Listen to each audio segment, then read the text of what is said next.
Hola, buenos días a todos y a todas. Hoy tenemos el privilegio de tener con nosotros a Alonso García de la Puente, psicólogo, director del Departamento Psicosocial del Hospital Centro Cuidados Laguna desde el 2013. Parte de su formación y trayectoria profesional ha estado relacionada con la psico-oncología y con los cuidados paliativos. Se autodescribe como un apasionado de la comunicación y de los cuidados paliativos y hoy tenemos la suerte de verlo poner en práctica ambas cosas. Hoy viene a impartir la conferencia magistral de la 11ª jornada de la Asociación Valenciana de Medicina Paliativa con el título Terapia de la Dignidad. Agradecerte de todo corazón, Alonso, que estés hoy aquí con nosotros impartiendo tu experiencia, tus conocimientos y, bueno, muchas gracias por tu presencia y cuando quieras. Bueno, pues muchísimas gracias, María José, muchísimas gracias, Manuel, y gracias a todos vosotros por venir, ¿no? O sea, la verdad es que es la primera vez que me enfrento así como abrir, además, una sesión, ¿no? De trabajo, lo cual me pone bastante nervioso, aunque... Bueno, yo creo que esto es bueno, ¿no? Los nervios nos recolocan, pero sí es verdad que es como una responsabilidad. Y no era parte de la charla, ¿no? Pero ahora pensándolo ahí sentado, decía, jolín, qué pasada, ¿no? Yo a la de conferencias, reuniones que he asistido, ¿no? Y siempre estamos luchando porque los psicólogos se nos dé voz. Y de pronto el primero que va a hablar en la sociedad médica va a ser un psicólogo. Y pensaba que por qué era esto, ¿no? Y me venía a la cabeza un efecto que se describe en la psicología. Perdona, porque claro, para deciroslo bien, lo he buscado en el móvil, como digo ahí cuando estaba sentado, ¿no? Que es el efecto Dunning-Kruger, ¿no? Que es el sesgo cognitivo por el cual las personas con baja habilidad en una tarea sobreestiman su habilidad. Y también es el efecto contrario, que es las personas que tienen una alta capacitación dudan de su propia habilidad, ¿no? ¿Cuántos conocemos al torpe que se cree muy listo, ¿no?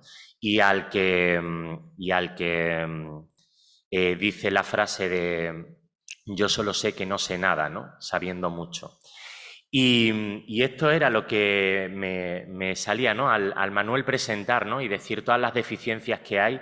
Digo, qué bonito, ¿no? Porque al final, esto me pasa aquí, ayer estuve en Ominum, que es una fundación que se está creando, ¿no? Y me pasa cuando voy a Ecuador a dar formación allí, que es la ilusión del niño, la ilusión del joven, ¿no? Queriéndolo aprender todo y haciéndolo todo bien.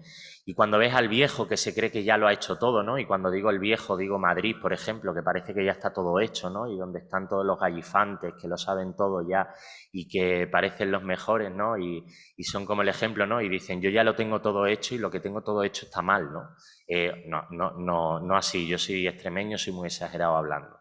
Lo digo para que entendáis todo lo que digo y lo recoloquéis. Pero es así, ¿no? Yo creo que la mirada que no debemos de perder es la mirada de niño queriendo aprender siempre y que el que sepa y sea adulto vuelva a recolocarse con esa mirada de niño, ¿no? De querer aprender.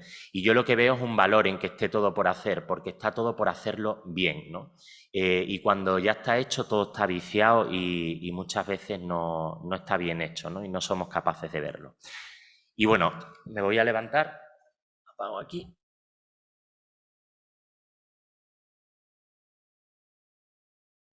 Ahora hablo desde aquí. Y bueno, vamos a empezar a hablar sobre un aspecto que en cuidados paliativos y que al final de la vida debemos reflexionarlo muchísimo.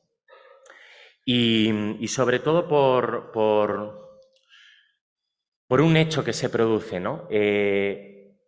Vamos a hablar de dignidad y en paliativos vamos a hablar de esa parte de la dignidad en la muerte, morir con dignidad. Y lo primero que hago yo y gente de mi generación, bueno, aunque yo de pequeño los trabajos todavía los hacía con la enciclopedia, ¿eh? Yo no soy de la era todo de ordenador, pero bueno, como me he criado con eso, yo ya me mandan una charla, tengo que preparar algo y lo primero que hago es googlearlo, ¿no? Entonces dije, bueno, pues vamos a ver qué es esto de la dignidad, ¿no? ¿Qué significa esto de morir con dignidad, ¿no? Y me enfrento como Mafalda a un cartel en blanco para preguntarme de qué vamos a hablar. Entonces, como digo, lo googleo. Y cuando pongo en Google morir con dignidad, pues me llevo una sorpresa, porque yo pensaba que iban a aparecer muchas cosas, ¿no? Y diferentes. Pero, sin embargo, empiezo a encontrar que derecho a morir con dignidad, derecho a morir con dignidad, eutanasia, morir con dignidad.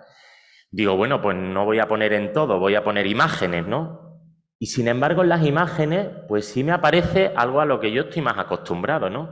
Que es a ver una sonrisa, a ver las manos de un médico o de un familiar agarrando al paciente, ¿no? Veis ahí al médico con el fonendoscopio para que se vea que es un médico puesto en la rodilla, no sé por qué lo tiene ahí, y agarrando la mano al paciente, ¿no? Eso es a lo que yo estoy acostumbrado a ver en mi día a día, ¿no?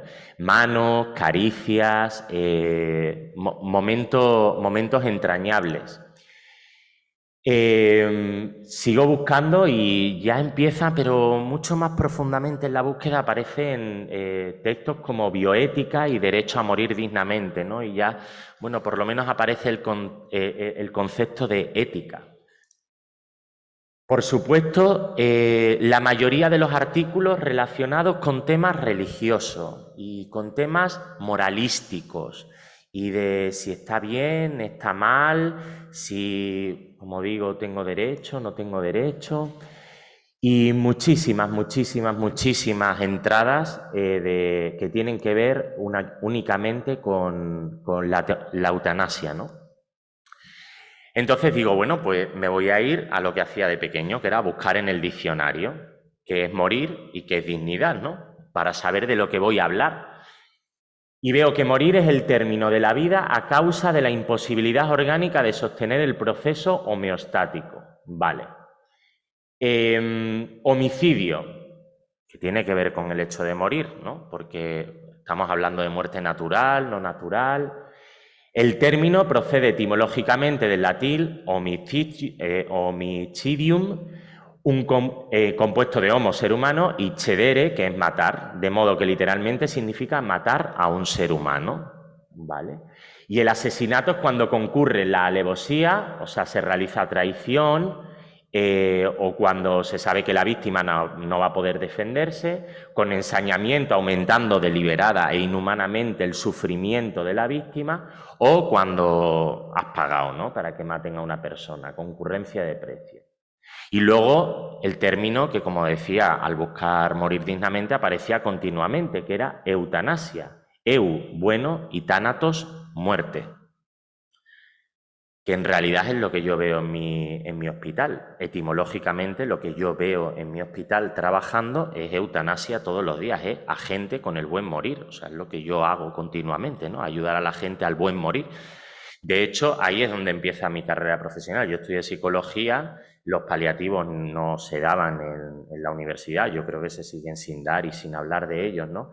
Y yo encontré la figura de los paliativos por un poema de Antonio Machado que se llamaba Ars Moriendi, que es el arte del buen morir. Y es que en la antigua Roma existía una figura en la que se acompañaba al buen morir de las personas.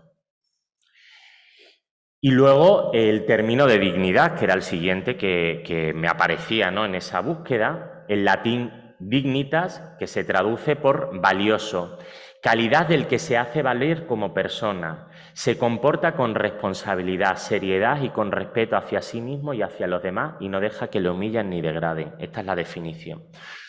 Pues yo voy a intentar ir, bueno, pues sonsacando de estos términos y reflexionando en alto con vosotros lo que yo creo, que no tiene que ver con la verdad, sino que tiene que ver con lo que yo pienso, con mi experiencia y con lo que yo deduzco de lo que he aprendido en mi carrera y a través de los profesionales con los que he compartido esta carrera. Pues vamos a revisar qué es esto de la dignidad.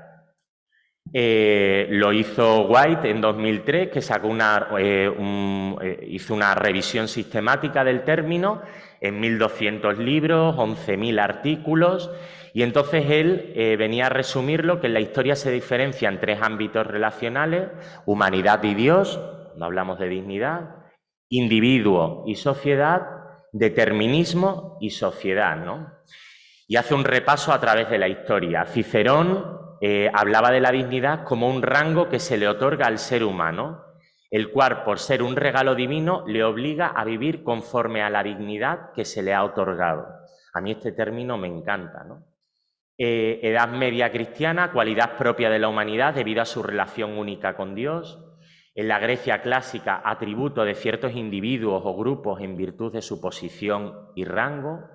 En el Renacimiento aparece la capacidad del ser humano de ejercer la voluntad y la elección, y Kant habla de una cualidad perteneciente a todos los seres humanos sensibles por su capacidad para la relacionalidad y la libertad moral. Esta noción conlleva la obligación de que los seres humanos reciban un trato respetuoso. O sea, viene a hablar de que la persona es un fin y no un medio. Y esto es muy interesante, porque lo que yo me encuentro en mis pacientes día a día es que la angustia que más les aqueja es: yo ya no sirvo para nada. Y uno se pregunta, ¿pero por qué tienes que servir para algo? ¿No? Es que los psicólogos somos mucho de preguntarnos todo, no dar las cosas por supuesto. Y cuando el paciente te dice eso, yo me pregunto, ¿y por qué tienes que servir para algo? Bueno, solo hay que mirar alrededor y ver cómo se desarrolla la sociedad, ¿no? Belleza, juventud, trabajo, capacidad, capacidad, capacidad.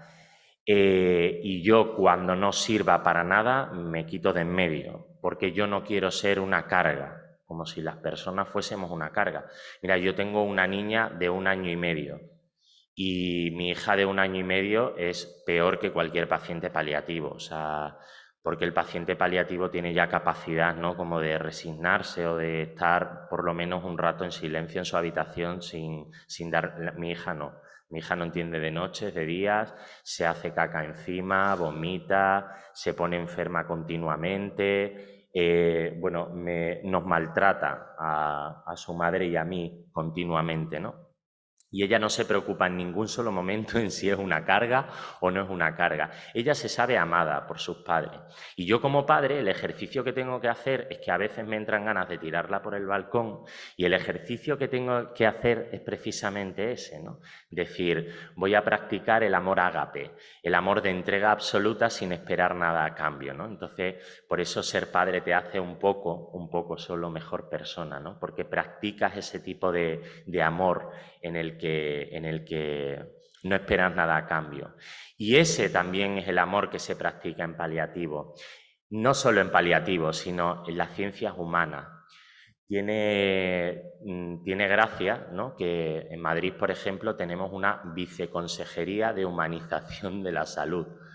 Pues mira, yo creo que hay que venir humanizado de casa, llorado de casa, y todas esas cosas. Pues uno insultado también hay que ir de casa, uno se tiene que mirar al espejo y decir, no valgo para esto, ¿no? Pues hay que venir humanizado de casa, pero no está de más recordar que somos humanos y que lo que tenemos enfrente son a otros seres humanos.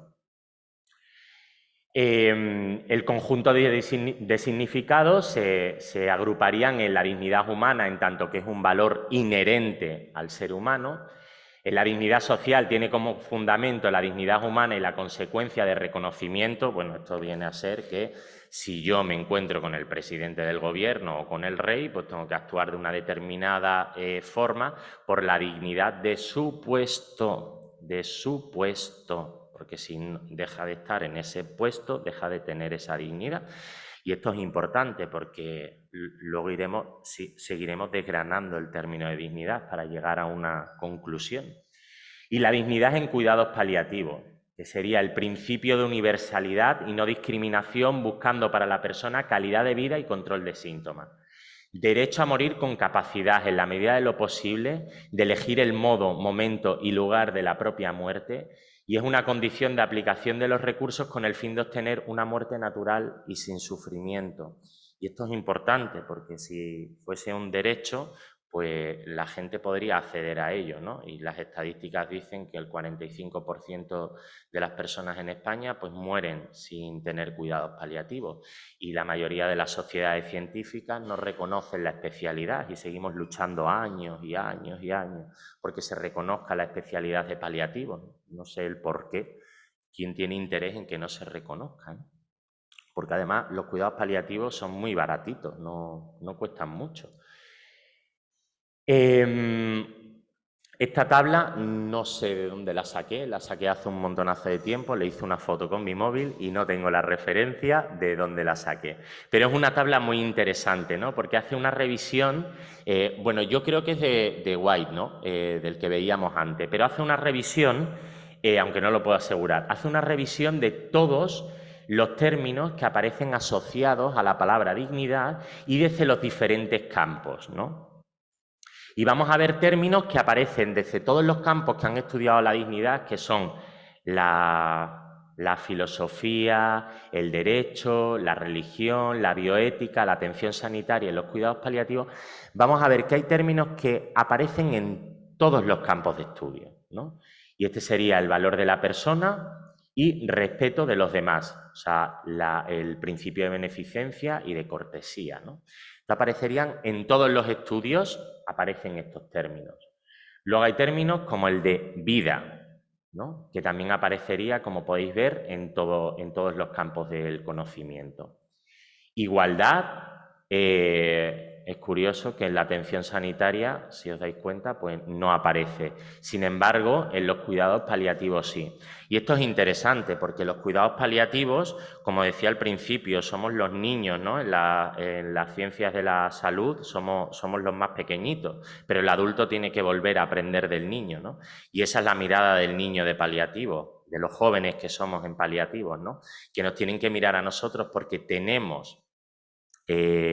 somos los que más hablamos de vida, por supuesto, de la vida hasta el último momento, y porque tenemos esa mirada de la persona de una manera holística, integral de la persona, que no tienen el resto de ciencias de la salud, ¿no? Solo hay que ver un cirujano, que yo he estado en quirófanos y yo he visto como cirujanos pedían que tapasen el paciente sedado, que le tapasen la cara, para no verle la cara al paciente, ¿no? A ver si acaso pues, me voy a dar cuenta que es un ser humano y que no es un corazón, es un hígado, es una arteria, ¿no? Y si se puede encargar otro de comunicar después de la operación, pues mucho mejor que mejor. Por eso es interesante que el resto de ciencias de la salud miren cómo lo hacemos en paliativos, que somos equipos transversales, equipos en los que desaparece el ego, ¿no? Mira, yo cuando llegué a Laguna, pues luego tendréis al doctor Rocafort, y el doctor Rocafort pues, es muy conocido en paliativo porque es de los pioneros, ¿no? Y fue presidente de la SECPAL, y yo venía de Mérida, que es de donde soy, y en Mérida, pues, no voy a hablar de idolatría, pero casi, ¿no? O sea, porque montó el equipo de Mérida, que es un equipo fantástico, y entonces, pues yo llegaba a ver a un maestro, ¿no? Y uno va chiquitito, chiquitito, así. Y de pronto empecé a pasar por las habitaciones con él y él de pronto, que uno que espera de un médico, ¿no? Pues todo ego, como son los médicos, son puro ego, ¿no? Yo tenía un amigo que era cirujano torácico, que decía, ¿tú sabes la diferencia entre Dios y yo? Que Dios no sabe operar. Sí, lo decía, ¿eh? Entonces uno espera encontrarse a ese médico, y más si es una personalidad, ¿no? Y de pronto, pues Javier me pidió consejo a mí, que tenía 28 años y acababa de salir del máster. ¿Y tú qué opinas, no, Alonso? Y tenía en cuenta mi opinión. Y esa es la manera de trabajar en paliativos, o sea, no es de Javier, ¿no? Bueno, Javier ha creado escuela también, ¿no? Pero, y ha instaurado que esa sea la manera, ¿no? Pero trabajamos en lo que los bordes de la profesión se desdibujan, ¿no? Porque el dolor en el paciente ¿Cuándo es físico y cuándo es psicológico? Bueno, pues es que esa línea es tan fina que se desdibuja, ¿no? Y nos damos cuenta de que ambos influyen y que el estado emocional del paciente está influyendo en la percepción del dolor del paciente y que el dolor que está padeciendo el paciente físicamente por la presión que está provocando en un nervio concreto está afectando al estado emocional y que necesitamos estar juntos en esta valoración y en este seguimiento de ese dolor para el interés común, que es erradicar, minimizar el dolor en el paciente, ¿no?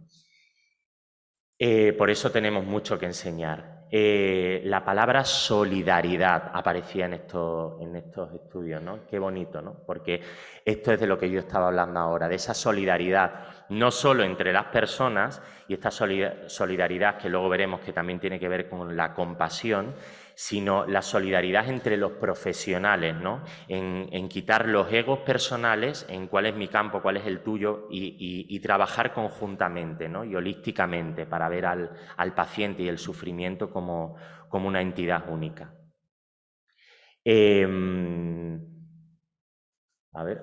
Voluntad buena, no maleficencia, conciencia, esto en el derecho y en el derecho y en los cuidados paliativos no aparecía, ¿no? El principio de no maleficencia y la conciencia, porque, bueno, en el derecho hablar de conciencia, pues igual no tiene mucho sentido, ¿no? Y bueno, vamos viendo muchos más términos como libertad, respeto, autonomía, autonomía individual, dignidad interna, dignidad absoluta, actitud de mutuo respeto. Al final, quien más engloba términos que tienen que ver con la dignidad son los cuidados paliativos, son los que más crucecitas tienen en esta tabla, ¿vale? O sea, al final los cuidados paliativos son los que más han detenido en el estudio de términos de la dignidad y tienen en su definición y en sus estudios mayor número de inputs, ¿no? O sea, se han fijado mucho, lo han estudiado mucho y por eso engloban muchísimos términos. Otros términos relacionados con esto que estábamos hablando de morir dignamente son el término distanasia, encarnizamiento, obstinación o ensañamiento terapéutico, que es el empleo, como sabéis, de todos los medios posibles, que sean proporcionados o no desproporcionados, para mantener con vida al paciente. Y esto es interesante porque vosotros seguros que estáis muy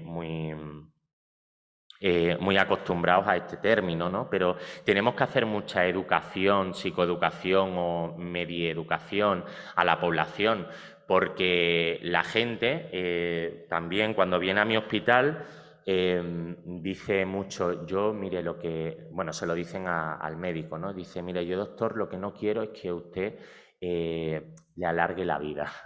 Hay una médico en mi hospital que una vez le dijo a un familiar, dice, mire, si yo supiese alargarle la vida a las personas, habría ganado el Nobel y no estaría aquí trabajando, ¿no? Bueno, los médicos no tenéis capacidad de alargarle la vida porque, entre otras cosas, sería encarnizamiento terapéutico de las personas, ¿no? Y esto no se hace, pero la gente en la población sí tiene este pensamiento, ¿no? Es como, ayer lo hablaba también, ¿no? Que con una médico de mi hospital, digo, es que tú sabes la diferencia entre edema y enema, la sabes perfectamente, pero los pacientes no. Cuando dice que tiene edema de miembros inferiores, las personas están esperando a que pase la enfermera a ponerles el enema, ¿no?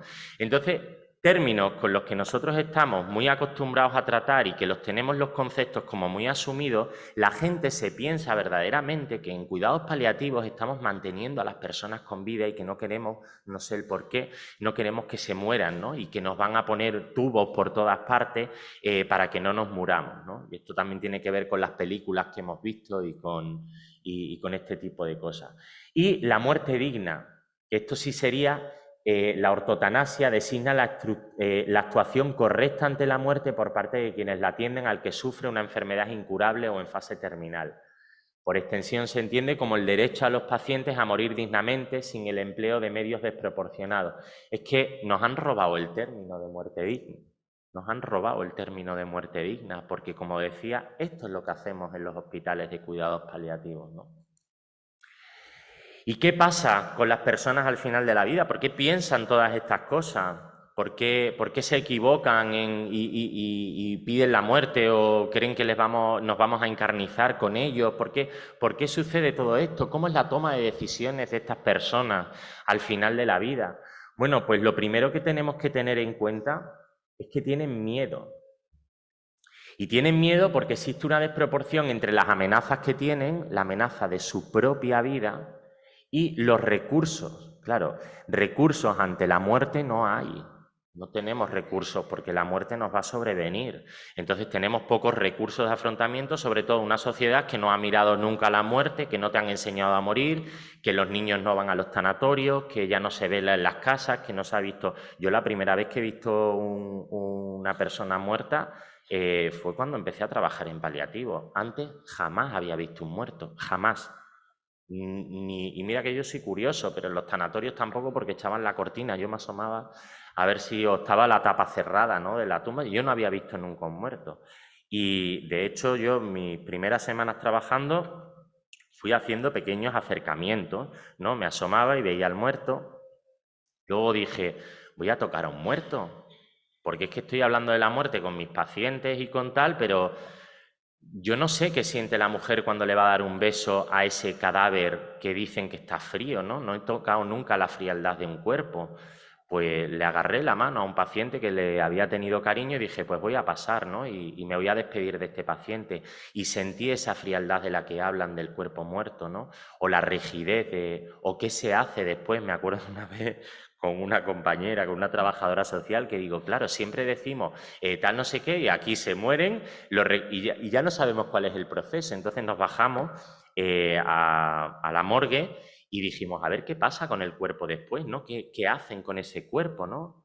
Y bueno, solo lo he visto una vez en mi vida, ¿no? Ya con eso me es suficiente ver cómo preparan a un cuerpo, ya no necesito más, pero bueno, lo tenía que ver, ¿no? Al final no estamos educados en esto de la muerte, ¿no? Nadie nos enseña qué es la muerte, vivimos de espaldas a la muerte y ahora se ha puesto mucho más en evidencia con el tema del COVID, ¿no? El COVID, que era una oportunidad perfecta para hablar de esto, bueno, pues lo que ha creado ha sido una huida completa de vamos a mirar hacia otro lado, ¿no? No aparecían en los medios de comunicación, no, por no escandalizar, no van a aparecer los féretros de toda la gente muerta. Pues yo tuve que ver muchos muertos. Yo sí vi los muertos amontonados, ¿no? Pero la gran mayoría de la gente no los vio. Y había que verlo, y era una oportunidad perfecta para hacer educación de qué es la muerte, ¿no? Y de que ahí vamos a llegar todos, en pandemia o no pandemia, ahí vamos a llegar todos. ¿Somos libres cuando tenemos miedo? Pues obviamente no, porque no tenemos herramientas, porque no hay luz. Yo tenía un profesor que siempre hablaba de esto, ¿no? Cuando hablábamos del pacto de silencio, decía, mira, yo se lo explico así a los pacientes. La diferencia está en que uno tiene que entrar en una cueva oscura, que es la muerte, ¿no? Aquello, lo desconocido. Y hay dos maneras de entrar, o a ciegas, sabiendo que te puedes encontrar leones, tigres y osos, o con una antorcha. ¿Tú qué prefieres? Pues con una antorcha, porque así por lo menos sé a lo que me enfrento, ¿no? O sea, con algo de luz, aunque sea pequeña, con algo de luz da un poco de menos miedo porque sé a lo que me enfrento. Y al final la luz tiene que ver con la información. El espacio y la dignidad, o sea, la autonomía, la decisión que tienen las personas, y de esta manera ir reduciendo esos miedos, ¿no? Entonces, cuando aparece el miedo, aparece el malestar emocional. Y hay dos grandes términos que además a los médicos os asustan mucho estos síntomas, ¿no? Los síntomas de depresión y de desmoralización, que ahora se han desgranado, porque antes era todo depresión, todos los pacientes estaban deprimidos. Y ahora se ha estudiado un poco más y se ha elaborado este término de desmoralización, que se puede parecer mucho a la depresión porque es una tristeza, pero que tiene que ver más con el sufrimiento existencial de la persona, ¿no? Y aparece cuando ese sufrimiento tiene que ver con la falta de sentido de la persona. Las respuestas emocionales son ante la pérdida, ante la muerte, el significado de la vida, la autonomía, la dignidad, la soledad y la trascendencia.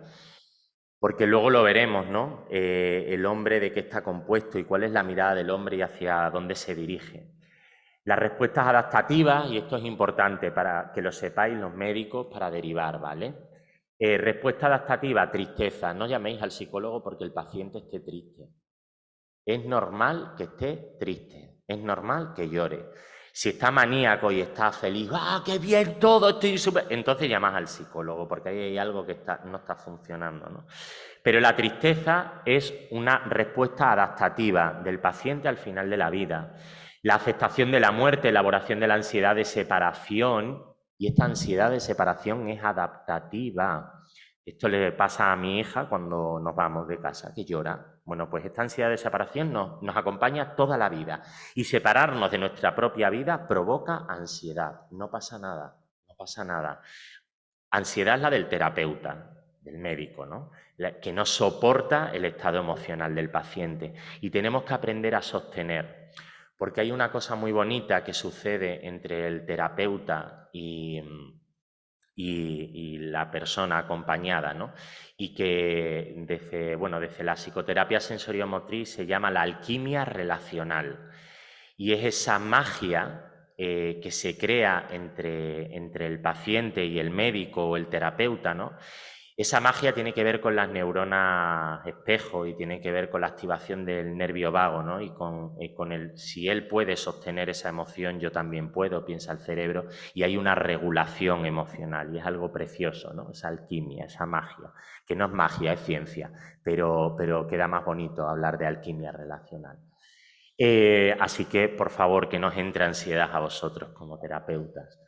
La integridad, la sensación de integridad, de completud, la aceptación de la fragilidad, reducción de la independencia, autoestima a pesar de la enfermedad, y es que la autoestima no tiene que ver, como digo, con lo que somos, si somos guapos, altos, bajos, tiene que ver con la construcción del self, de cómo me percibo yo. El soporte familiar que tenga, y esto es importante en una sociedad individualizada y empoderada, ¿no? Y tenemos que construir mucho en este sentido, ¿no? Y dejar el empoderamiento ya a un lado y el individualismo como virtud. No, es que yo cuanto más individual sea, no, somos seres codependientes y no nos podemos librar de eso. Si no, cámbiate de especie, que ahora hay gente que lo hace, pues cámbiate de especie y hazte ballena, por ejemplo, están solas en el océano y viven muy bien. Pero si eres humano Homo sapiens, pues tienes que vivir codependiente. Y trascendencia, interés por lo desconocido y lo sagrado. Y esto nos pertenece a todos, ¿vale? El aspecto trascendental es propio del ser humano. El ser humano es trascendente por naturaleza. Tú puedes no querer interesarte por ese aspecto. Como a mí tampoco me interesan los hongos, nada, mentira, pues me encanta ir a coger setas, pero me pueden interesar ese mundo. Bueno, pues no reparo en él, ¿no? Pero convivo con los hongos. Está bien que sepa que hay hongos que no me puedo comer, ¿no? Pues está bien que también eche una mirada, porque es parte del ser humano. Sin embargo, sí hay malestares emocionales. El duelo complicado, que el duelo complicado sí es patológico, el duelo normal no es una patología, no lo es. El duelo es un proceso normal de adaptación a la pérdida. La ansiedad de muerte, la desmoralización, la pérdida de control, la desvalorización, la soledad severa, las dudas espirituales, la desesperación, la pérdida de sentido, ¿no? Y por eso, bueno, los trastornos psicológicos asociados serían el trastorno de ansiedad, la depresión. Y como digo, es importante reflexionar sobre la depresión y la desmoralización y llamar al psicólogo para que sepa diferenciar, ¿no? Porque los criterios son diferentes. Pero la clave está en esto, que en la desmoralización lo que hay es un sufrimiento existencial que aparece por la pérdida de sentido de la persona y que cuando aparece la pérdida de sentido de la persona, lo que desaparece también es la percepción de dignidad sobre su propia vida. Y entonces, ¿cuáles son las consecuencias y el camino hacia dónde nos lleva esto? Bueno, pues en esta sociedad, y era necesario hablar de eutanasia, solo en una diapositiva, no os voy a dar la tabarra con esto, pero bueno, es una ley que ya está aprobada en España y que este es el camino hacia el que nos ha llevado esto de morir dignamente, ¿no? Y buscando así como cosa, si esto funciona, ¿no? La eutanasia para eliminar todo este malestar de las personas que desean morir y que piden morir, bueno, pues decir que es una cura para el suicidio, pues los datos en Holanda reflejan que no se ven afectadas las estadísticas de suicidio por el hecho de que aparezca la ley de la eutanasia, que solo el 3% que piden eutanasia son atendidos por un psiquiatra, que el 64% de los psiquiatras opinan que el sufrimiento mental es condición suficiente para practicar el suicidio asistido. Y este es el siguiente paso. Estamos en el primero, que es la persona al final de la vida incurable. Mira, ay, ¿no está ahí o...? Sí. Acaba de fallecer una persona, una activista en Madrid, no voy a decir su nombre por guardar su intimidad, aunque no pasaría nada, ¿no? Pero, bueno, una señora que le acaban de practicar la eutanasia en Madrid y tenía una hija con TLP, con trastorno límite de la personalidad, y ella tenía un EPOC. Y entonces los trastornos límites de la personalidad suelen debutar mucho con intentos autolíticos. Esta chica, que tiene actualmente 36 años, ha intentado en su vida suicidarse 14 veces por diferentes medios, pastillas, se ha cortado las venas, bueno, ha intentado de muchísimas maneras, ¿no? El trastorno límite de la personalidad hacen esto como conductas muy compulsivas y normalmente tienden a ser conductas autolíticas. Entonces su madre se ha pasado gran parte de su vida salvando a su hija, intentando salvar a su hija, y que cuando se cortaba las venas se la llevaba a urgencia y cuando se la encontraban pastillada se la llevaba a urgencias, ¿no? Y decía... Claro, no sé cómo mantener, me decía Alonso, no sé cómo mantener esta conversación con mi hija, porque ella ya había solicitado la eutanasia, la semana pasada se la han practicado. Y decía, no sé cómo tener esta conversación con mi hija, porque claro, yo ahora que estoy con un EPOC, pido que me quiten la vida y me la van a quitar. ¿Con qué cara? Que además ella era activista y dice, yo estoy a favor de la eutanasia y defiendo la eutanasia. Dice, pero ¿con qué cara yo le digo ahora a mi hija que yo voy a pedir que me maten lo digo así porque ella lo decía así, voy a pedir que me maten y yo tengo derecho a morirme? Y ella, que ha intentado matarse toda su vida, no tiene derecho, porque yo la estaba salvando. Dice, entonces me da miedo, mucho miedo tener esa conversación. Y claro, entraba en un dilema que ella decía, claro, porque yo estoy a favor de la eutanasia, pero es muy difícil defender esta actitud, ¿no? Porque los enfermos mentales, ¿qué hacemos con ello? Bueno, pues es el siguiente paso, ¿no? Y ya ha habido casos en Holanda de enfermos mentales. De hecho, en Canadá hace poco también, con personas que no tenían una enfermedad física o psicológica, sino una enfermedad social, que es estar en la calle. 2 vagabundos han solicitado la eutanasia al Estado en Canadá y se la han concedido, porque es una enfermedad social el estar en la calle, ¿no? Irreversible en muchos casos. Bueno, el miedo a la muerte no suele explorarse la razón por la que se pide, sino que se convierte en la concesión del último deseo de un condenado a muerte. Y esto es así, ¿no? No se explora. Yo hice una llamada al Colegio Oficial de Psicólogos porque yo no sabía cómo enfrentarme ahora a la petición de eutanasia, de verdad, o sea, y honestamente. Lo trabajaba como un DAM, que es lo que a mí me han enseñado en la universidad, y el DAM es el deseo anticipado de muerte, y lo trabajaba con las técnicas que vamos a ver ahora de la terapia de la dignidad para ese sentido de la vida. Lo trabajaba con una depresión, hablaba con el médico para que le pusiesen un antidepresivo, o una concesión del deseo del moribundo que quiere morir. No supieron darme respuesta, ¿no? Yo lo trabajo como me enseñaron en la universidad, como un deseo anticipado de muerte, y lo trabajo con las herramientas que tengo, ¿no? Sin embargo, acompaño a personas que le han practicado la eutanasia, quiero decir, o sea, esto no es abandonar ningún paciente, yo no abandono a ningún paciente, ni lo juzgo tampoco. Doctor Admiral dice, enviar a un paciente terminal a un psiquiatra es un insulto, entiende que él es capaz de dirimir sobre estos asuntos. El 80% de los pacientes hacían peticiones sin sintomatología, pero previendo que estas existirían más adelante, ¿no? Pues el típico paciente de ELA, ¿no? Que dice, yo no quiero llegar ahí. O el paciente de EPOC, también. Esta señora no estaba con una sintomatología que le impedía, pero preveía que eso iba a ser así. Entonces le han practicado ya la eutanasia, pues para que ella no se vea en esa situación. La depresión, la aceptación de la eutanasia para pacientes depresivos convierte en víctimas a pacientes que no responden al tratamiento con rapidez. Bueno, mira, aquí sí lo tenía, el caso de suicidios múltiples de Violeta, ¿no? Y con su hija con trastorno límite de la personalidad, es lo que os contaba, ¿no? Porque su hija no puede pedir, si su hija lleva desde los 16 años en tratamiento psicológico y psiquiátrico.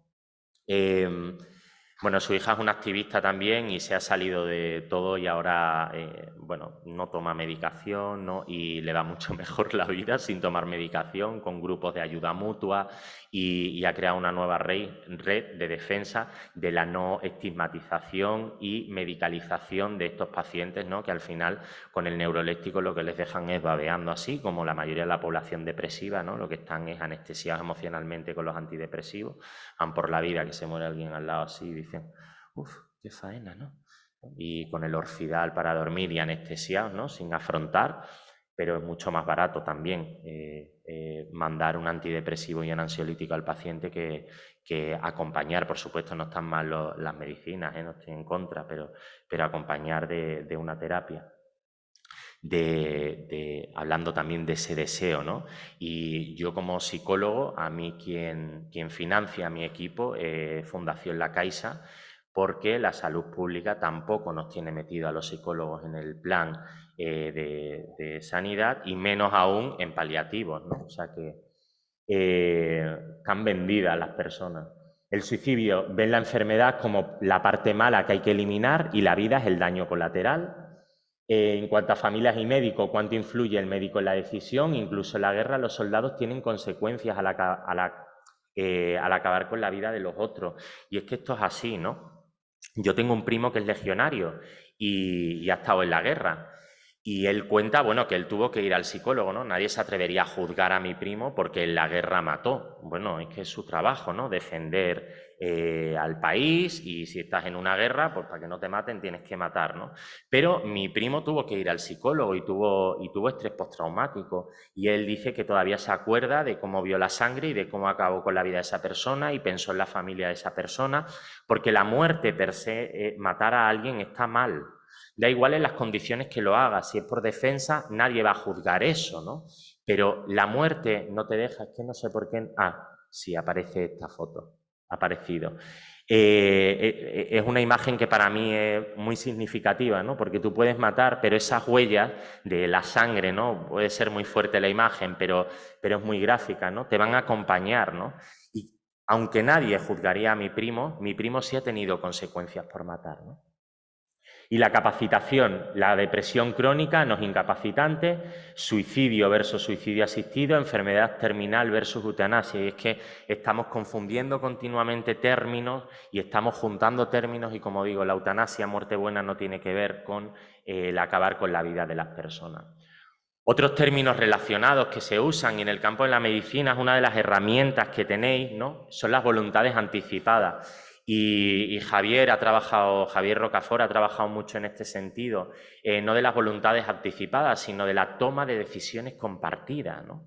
Y es ese documento que se crea con el paciente, no es como ahora que te lo descargas de internet, ¿no? Y es una checklist así en la que tú vas señalando aquellos aspectos que van a definirte como persona, ¿no? y que raramente lo hacen y que la persona se siente identificada y respetada con aquello, ¿no? Y esta es una de las preocupaciones que va a ser de mí, ¿no? Como persona, porque yo no quiero que me conecten a una máquina y me mantengan con vida, ¿no? Entonces yo quiero que se me respete la dignidad. Y esta es una de las herramientas, pero tenemos que hacer mucho más con esta herramienta y pasar de las voluntades anticipadas o de las instrucciones previas a esa toma de decisiones compartidas. Son médicos de cabecera, ¿no? Que están en la cabecera de la cama hasta la muerte del paciente, que conocen a su paciente, ¿no? Y que van elaborando este documento a lo largo de los años, ¿no? O de los meses o de varios días, ¿no? Pero que van acompañando al paciente. Y se trata de un proceso que trata de asegurar que cuando una persona haya perdido las capacidades para expresar su voluntad respecto a los cuidados y el tratamiento de la salud que quiere recibir, así como el destino de su cuerpo o de los órganos del mismo tras el fallecimiento. Es un proceso de reflexión e información y nos conecta con nuestro final. Es una forma de cuidar también a nuestras familias para que esas decisiones no recaigan en ellos cuando nosotros no podemos decidir, ¿no? Pero tenemos que pensar, y de nuevo este autor, bueno, yo le he pedido permiso para poner sus imágenes, no, tiene copyright, pero le he pedido permiso, porque me gustan mucho las imágenes que tienen. Y para mí esa toma de decisiones compartida tiene mucho que ver con esta imagen, ¿no? Me arranco el corazón, me arranco quién soy y con mi propia sangre escribo mi final, ¿no? Es un proceso doloroso de abrir heridas, ¿no? Y por eso os tenéis que formar también los médicos en la terapia de la dignidad, que la veremos ahora, ya llega, que es el punto central de la charla. La puede aplicar, no es exclusivo del psicólogo, sino que la puede aplicar cualquier profesional formado en terapia de la dignidad, ¿no? En comunicación, en counseling, la puede aplicar cualquiera, ¿no? Y tiene que ver con esto, con que el paciente va a arrancar su corazón y con su propia sangre va a escribir sobre algo muy doloroso. Y eso hay que acompañarlo, no podemos dejar solo al paciente, no podemos dejarnos llevar por nuestro propio miedo, que es el que nos va a condicionar a que no seamos buenos terapeutas, ¿no? Buenos médicos, buenos profesionales. Las voluntades anticipadas, lo que se ven son los valores y opciones personales, los criterios que deben orientar a las decisiones, en situaciones sanitarias concretas, instrucciones y límites con respecto a las actuaciones médicas. Otros aspectos como la elección del lugar donde se desea recibir la atención al final de la vida, porque el camino es hacia la atención, por supuesto, y que la gente pueda fallecer en su casa rodeado de lo suyo, pero no siempre se puede. Pero sí se le puede preguntar al paciente dónde desea fallecer, ¿no? Rodeado de los tuyos, en tu casa, ¿hay medios también? Sí, venga, pues vamos a promover eso, ¿no? Respetando esa libertad del paciente. Y la designación de un representante o varios que puedan sustituir a la persona en el momento en el que no se pueda expresar. Al final, como digo, médicos, enfermeras, sanitarios en general, nuestro trabajo consiste en esto, en que tenemos a un paciente en un precipicio y que nosotros tenemos que sostener y que sepamos que si damos un paso hacia atrás por miedo, el paciente se va a caer en el precipicio. Y esa caída le va a provocar mucho sufrimiento, porque uno cuando cae es uno de los sueños, ¿no? universales que se tiene desde pequeño, ¿no? Soñar que uno cae, ¿no? Y esa angustia del caer y no saber dónde agarrarse. Nosotros somos el sostén de esas personas. Por eso tenemos que pasar a un proceso de toma de decisiones compartidas con el paciente, conocer a nuestro paciente y tomar decisiones con ellos. Y más allá, si queremos ir más allá de esa toma de decisiones compartidas, formarnos en terapia de la dignidad, por ejemplo, para acompañar al paciente de una manera más experta y más profunda en la toma de decisiones. Y para eso tenemos a Chochinov, que creó el modelo de la terapia de la dignidad, y lo creó a partir del grupo de espiritualidad de la SESPAL, ¿no? que definió que la naturaleza esencial que nos conforma y de la que surge la aspiración profunda e íntima del ser humano a una visión de la vida y de la realidad que integre, conecte, trascienda y dé sentido a la existencia. Es un dinamismo de búsqueda personal en tres direcciones: hacia el interior de uno mismo en búsqueda de sentido, hacia el entorno en búsqueda de conexión y hacia el más allá en búsqueda de trascendencia. Y es que esta es la clave del ser humano. El ser humano es inter y transpersonal. El ser humano tiene una mirada dirigida hacia sí mismo. ¿Quién soy? ¿De dónde vengo? ¿De qué estoy hecho? Continuamente nos miramos en el espejo, fíjate si nos tenemos visto y si yo sé cómo me queda el pelo si me hago así, si es que y me sigo mirando al espejo y me sigo mirando a mí mismo cómo soy. Y cuando viene otro a decirme cómo soy, dudo de cómo soy yo y tengo que volver mi mirada, no tengo que meditar, tengo que rezar, cada uno lo hace de una manera, ¿no? Para darse cuenta continuamente y a lo largo de la vida, tener esa percepción del self, quién soy, que la perdemos rápidamente. Pero el ser humano también está en conexión con los demás que te hacen daño o que te ayudan, ¿no? Porque como digo, somos seres codependientes, vivimos siempre en sociedad y necesitamos de esa conexión con los demás, de esas redes, ¿no? Para dar sentido a nuestras vidas también. Pero es que hay una parte que se nos ha olvidado, que se nos olvida mucho, y es la parte transpersonal. El ser humano tiene que dar sentido a su vida y tiene que dejar un legado, tiene que decir, mi vida ha sido esto y una vez que yo no esté, ha tenido sentido por todo esto, ¿no? Y dejo esto en la vida. Y esto es en lo que se centra Chochinov para crear la terapia de la dignidad. Dice que las preocupaciones relacionadas con la enfermedad pueden amenazar o vulnerar el sentido de la dignidad de las personas, ¿no? Por ejemplo, el nivel de independencia, la agudeza cognitiva y la capacidad funcional. ¿Cuántos pacientes, no? Pues lo que hablábamos antes, como no puedo hacer, mi vida no tiene sentido, así que me quiero morir, porque ya no me puedo levantar de la cama, porque ya no puedo conducir, porque ya no... Esto le pasa mucho no al paciente solo paliativo. Yo tengo a mi abuela que tiene 92 años y está perfecta, la mujer vive sola, ¿no? Y cuando yo voy a verla a Mérida, está arrugadita, pesa yo no sé si 20 kilos así la mujer, come como un pajarito y fuma, pero como un carretero, se lo fuma todo, ¿no? Y entonces tú vas allí y está fumándose un cigarro detrás de otro, ¿no? Y, abuela, ¿qué tal estás? Pues yo bien, hijo, yo bien. Y bueno, ¿y qué tal? ¿Estás bien? ¿Estás con ánimo y eso? Bueno, pues, hombre, pues con ánimo estoy siempre, porque yo no me puedo quejar de nada, porque estoy bien, pero, hombre, yo ya pienso que ¿qué pinto aquí?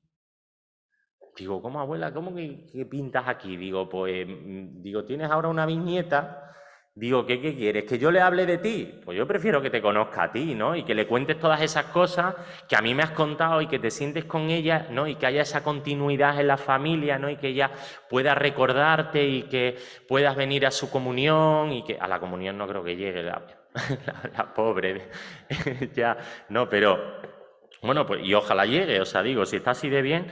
Pero mi abuela pierde el sentido de su vida y dice, ¿para qué estoy? Y digo, abuela, ¿y a quién llamamos cuando estamos jodidos en casa? Pues te llamamos a ti, que eres la que todavía provoca calma, no da unidad a la familia, todos nos reunimos en torno...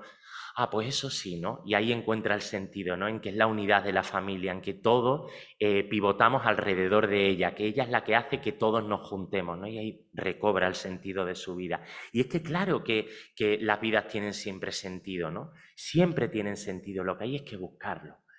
El malestar por síntomas físicos o psicológicos, incertidumbre médica, el médico que no te dice lo que te va a pasar porque le da miedo decírtelo, o el médico que dice, según las estadísticas, en los próximos 6 meses vas a fallecer, ¿no? Y te vienen al hospital, no, es que el médico me dijo 6 meses y llevamos 5 meses y 20 días. Me quedan, pues la gente se lo toma así, ¿eh? Me quedan 10 días de vida.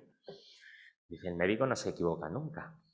Pues sí, eso es lo que dicen las estadísticas, ¿no? Y la gente tiene una incertidumbre ante eso. Repertorios para preservar. Continuidad del self, o sea, de la percepción de mí mismo, porque esto lo han perdido, ha habido una ruptura en la vida, yo ya soy... Hay gente que se presenta así, yo soy un cáncer de mama, yo soy un cáncer de hígado, yo soy... No, ¿usted cómo se llama? Y esto también lo promovemos mucho nosotros, ¿no? ¿Quién es? La habitación 122. Es Francisco, es Julia, es quien sea, ¿no? No es la habitación 122. Porque si además ellos nos escuchan, se autoperciben como la habitación 122, o sea, se autoperciben como una enfermedad y no. Y entonces cuando tú empiezas a hablar con ellos y ellos empiezan a darse en cuenta que aunque hayan perdido todo eso, siguen siendo quienes son, que mi abuela, aunque haya perdido todo, sigue siendo la matriarca y la que nos une a todos y la que nos enseña a todos y la que nos ayuda cuando estamos mal, jolín, ahí la cosa cambia, ¿no? Preservar el rol. Mi abuela ha perdido el rol de cuidadora, madre de 6 hijos, ahora no tiene a nadie quien cuidar, la tienen que cuidar a ella. ¿Cómo que no? Tú sigues cuidando de otra manera, pero sigues cuidando. Ah, es verdad, ¿no? Esto da sentido. El legado, ¿qué dejo? La autoestima, como me percibo, la esperanza que nunca se pierde, pero no la esperanza depositada en que va a vivir usted muchos años, no, de aquí nos vamos todos. La esperanza, por ejemplo, de que yo le voy a acompañar hasta el final, ¿no? Y la podemos depositar ahí. El control, esos modelos paternalistas, de médicos paternalistas que te dicen lo que tiene que hacer al paciente, no, es que usted tiene que hacer esto, tomarse esta medicación, porque si no...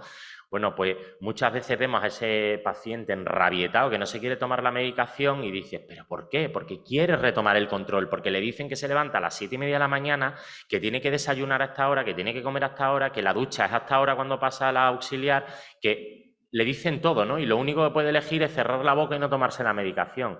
¿Qué tal si le decimos al paciente, oye, mira, te la dejamos aquí y te la tomas cuando tú quieras? Jolín, empieza a recobrar el control y entonces cambian muchísimas percepciones del paciente. La aceptación y la lucha, porque, bueno, esta palabra es odiosa, pero es como la pongo porque la pone así Chochinov, pero ahora sabemos que vamos a dejar las palabras bélicas cuando hablamos del cáncer, ¿vale? Y hablar de vencedores, de derrotados, de la lucha, lucha, lucha, lucha, porque no es ninguna lucha, ni hay luchadores, ni hay superhéroes, ni hay... qué pena, ¿no? Cuando ves, no, porque luchó contra el cáncer y tal, qué valiente. Ahora con el tema de Ana Obregón, ¿no? Su hijo es un héroe. Y yo le voy a contar a la nieta que ha tenido del semen del hijo congelado, dice que le va a explicar a la hija de su padre muerto que su padre era un héroe. ¿Por qué era un héroe su padre? Cuando la niña se dé cuenta que su padre no era un héroe, sino que fue un chaval con cáncer y que murió, se va a llevar un porrazo que flipas, porque su padre no era un héroe. Es que no hay héroes en la vida y tener una enfermedad no te hace un héroe. Entonces vamos a dejar el tema bélico a un lado cuando hablamos de estas cosas, porque lejos de ayudar lo que hace es fastidiar muchísimo y es muy iatrogénico para los pacientes. En la práctica, vivir el momento, la rutina, el confort espiritual, la búsqueda de sentido, el inventario social, intimidad, las puertas cerradas en los hospitales, que las batas no se abran y se les vea el culo, ¿no? Yo siempre recuerdo una vez que me fui porque tenía una orquitis y entonces el médico me dijo, bájese usted los pantalones y dije, cuando cierre la puerta, ¿sabes? O sea, usted estará acostumbrado aquí, ¿no? Pero yo no me voy a despelotar aquí y a enseñarle mis partes aquí a todo el hospital, ¿no? Pero ya, como estamos acostumbrados, el médico ha visto cuerpos desnudos y ya está acostumbrado a la desnudez, ya, pero los pacientes no estamos acostumbrados a la desnudez. Apoyo social, tono del cuidado, carga para los demás, secuelas, vale. La terapia de la dignidad ayuda a recordar acontecimientos de la vida, pensamientos importantes, sentimientos y valores, así como sus mayores logros y deseos mediante la grabación de sesiones, transcripción y edición del documento. El protocolo consiste primero en tener los criterios de inclusión, bueno, que esté cognitivamente bien el paciente, que quiera aceptar el protocolo y que no suponga para él una separación de su familia, o sea, que no sea una venganza para la familia el dejar este documento, ¿no? Psicoeducación, o sea, explicarle en qué consiste, preguntas y respuestas y dudas que tenga el paciente, darle una copia del protocolo, recopilar los datos sociodemográficos de la familia, que nos va a ayudar luego a crear el documento, y concretar la elaboración. Las preguntas que se hacen pues son, cuénteme un poco sobre su historia de vida. ¿Cuáles son los roles más importantes que usted ha jugado en su vida? Familiar, vocacional, de servicio a la comunidad. ¿Cuáles han sido sus logros más importantes? Como veis, estas preguntas lo que hacen, ¿vale?, es darnos un mapa de lo que ha sido la persona, ¿no? ¿Y por qué recobra la dignidad la persona? Porque se da cuenta de lo que hablábamos antes, ¿no? Que tiene una percepción de su ser, que no hay una ruptura, de que su rol sigue estando ahí, de que la persona sigue siendo persona a pesar de que no puede aportar en la medida en la que aportaba antes, ¿no? Os iba a poner, pero como me quedan 5 minutos, os iba a poner un caso que tuvimos, pero os lo cuento, ¿no? Isabel, que era una paciente que tuvimos en el hospital, bueno, ella era drogadicta, exconvicta, la acompañaba Juan, que lo conoció en la cárcel, que era su marido. Tenía 4 o 5 hijos, a 2 de sus hijas ni las conocía porque cuando nacieron se las quitaron el gobierno porque no podía cuidarlas, porque ella era drogadicta, ¿no? Y bueno, en resumen, bueno, hicimos la terapia de la dignidad con ella, pero aparte de la terapia de la dignidad, lo que hicimos es tratarla con dignidad en nuestro hospital. Y ella, al final de su vida, la frase y que pone al final de su texto, del documento que elaboramos, decía, tiene cojones que para empezar a vivir me tenga que estar muriendo. Esa fue su última frase, ¿no? Porque por primera vez en su vida sentía que su vida tenía sentido, ¿no?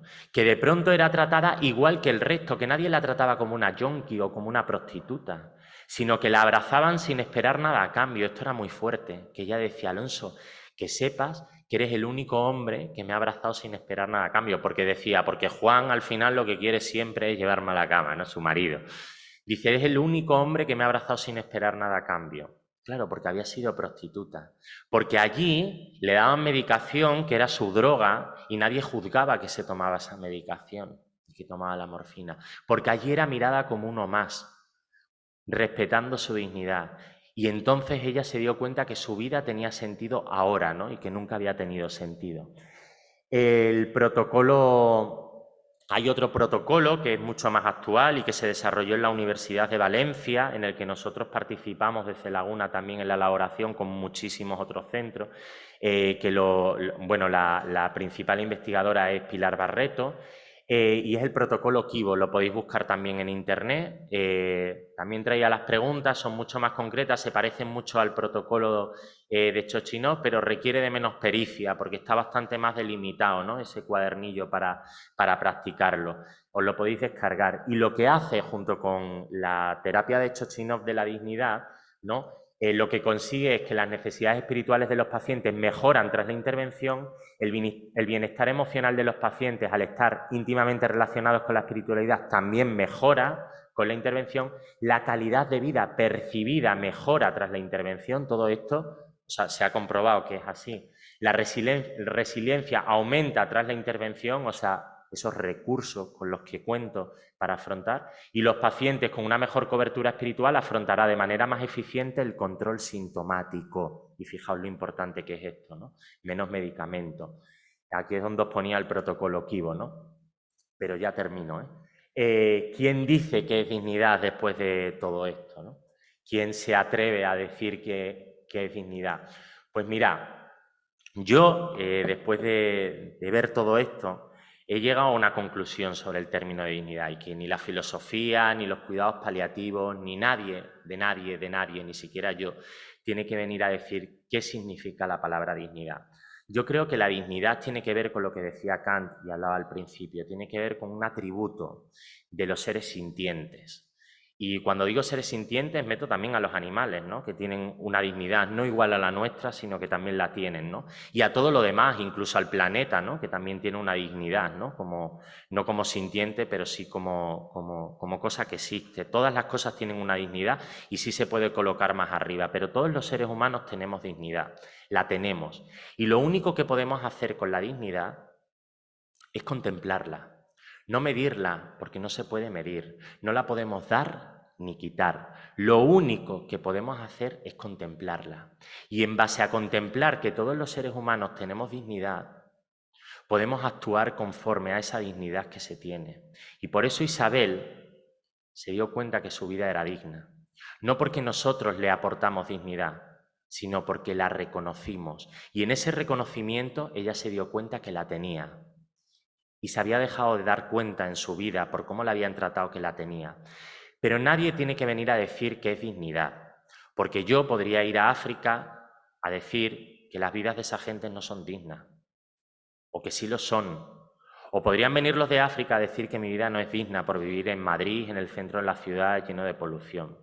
Y eso es que es calidad de vida. Es que es vida, es que es percepción de mi self, es que eso es todo de lo que hemos hablado, pero no es dignidad. La dignidad solo se percibe.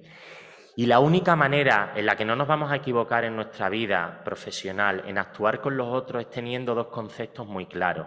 Bueno, tener claro que no somos jueces para medir la dignidad, pero sí somos luz y podemos alumbrar a los demás, ¿no? Somos esa antorcha que va al final cuando hay oscuridad. Y que hay una manera en la que nos podemos acercar a los demás, que es con misericordia. Y la misericordia no es tener pena de alguien, como se ha solido definir. Míser es hacerse pequeño y cordia corazón. Y ante el sufrimiento, ante el corazón, ante la realidad del otro, nos tenemos que hacer muy pequeñitos para contemplarla como niños, como decía al principio. Y compasión es la única manera también en la que nos debemos acercar a los otros, que no es la empatía, porque nadie nos podemos poner en los zapatos del otro. Lo único que podemos hacer es compartir la emoción con el otro, sentarnos a su lado para que se cree esa alquimia relacional, esa presencia compasiva, esa alquimia relacional en la que el otro sana con nosotros porque se regula, porque nosotros le enseñamos con nuestro estar a soportar todo ese sufrimiento. Porque la vida es una carrera, como decía Manuel, ¿no?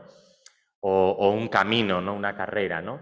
En la que cuando se llega al final, la meta es la muerte, no es una derrota, es la meta. Y todas las partes son interesantes, tanto esta, que es la de mi hija, que no se entera de un carajo, que no va a tener memoria de nada de lo que le pasa ahora, no va a tener nada de memoria, y que la cuidamos y es muy bonita y, digo, huele bien, mi hija huele bien cuando no se caga, pero si no, huele bien, ¿no? Huelen dulce los niños, ¿no? La vejez huele peor quizá. Pero todas las partes de la vida tienen sentido, no solo esta parte de la vida tiene sentido. Todas, las canas, el pelo blanco es súper bonito porque lo que hace es que las facciones se suavizan, por eso se nos pone el pelo blanco, ¿no? Para suavizar las facciones y para dar esa ternura y esa cordialidad, ¿no? Hacia los otros. Cada parte es interesante y al final lo que llegamos es a la meta, ¿no? Y la vida de éxito solo la podemos construir nosotros, pero no es una derrota llegar al final. Y muchas gracias por escucharme.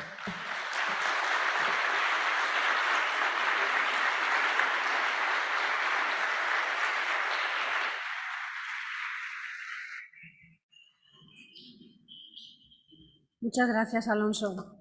Y ahora estamos fuera de tiempo, pero sí podemos dejar, si queréis, pues un par de preguntas para que os hayan quedado ahí en la mente para hacerle a Alonso.